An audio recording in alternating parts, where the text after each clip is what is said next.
ওয়ালাইকুম প্রিয় ভিউয়ার্স, আজকে আমি কিছু কথা বলবো তরস বিল্লালকে নিয়ে। ক্যান্সারে আক্রান্ত কিশোরগঞ্জের সাইদের জন্য যে টাকাগুলা কালেকশন করছে প্রায় 9 লক্ষ টাকার মতো। তো আমি বলতে চাই, উনি বেঁচে থাকতে টাকাটা ওনার কাছে দেন নাই, আজকে উনি মারা গেছে, ওনার বাচ্চা এতিম হয়ে গেছে, ওনার সন্তানগুলো এতিম হয়ে গেছে, ওনার বউ বিধবা হয়ে গেছে। আজকে তাদের মতো অসহায় আর কেউ নেই। আর আপনি ওই টাকাগুলা সাইদের জন্য কালেকশন করছিলেন, কিন্তু চিকিৎসাধীন অবস্থায় যখন ছিল তখনও আপনি টাকাগুলা পৌঁছায় দেন নাই। এখন মারা গেছে, এখনো টাকাগুলা পৌঁছায় দিচ্ছেন না। আজকে ওই টাকাগুলার অধিকার কিন্তু তাদের বাচ্চাদের এবং তার সহধর্মিনী। হ্যাঁ, এ টাকা তাদের অধিকার, আর তাদের অধিকার থেকে বঞ্চিত করে আপনি ওই টাকাগুলো মসজিদে দান করে দিচ্ছেন কার অনুমতি নিয়ে? তো আমি বলতে চাই, আপনাকে আমি মহব্বত করি, আপনাকে আমি পছন্দ করি।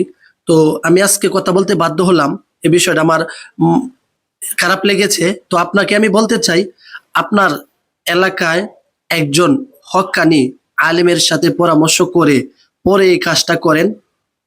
আমি মনে করি এটা ঠিক হয় নাই। আপনি একজন আলেমের সাথে পরামর্শ করে এই কাজটা করেন।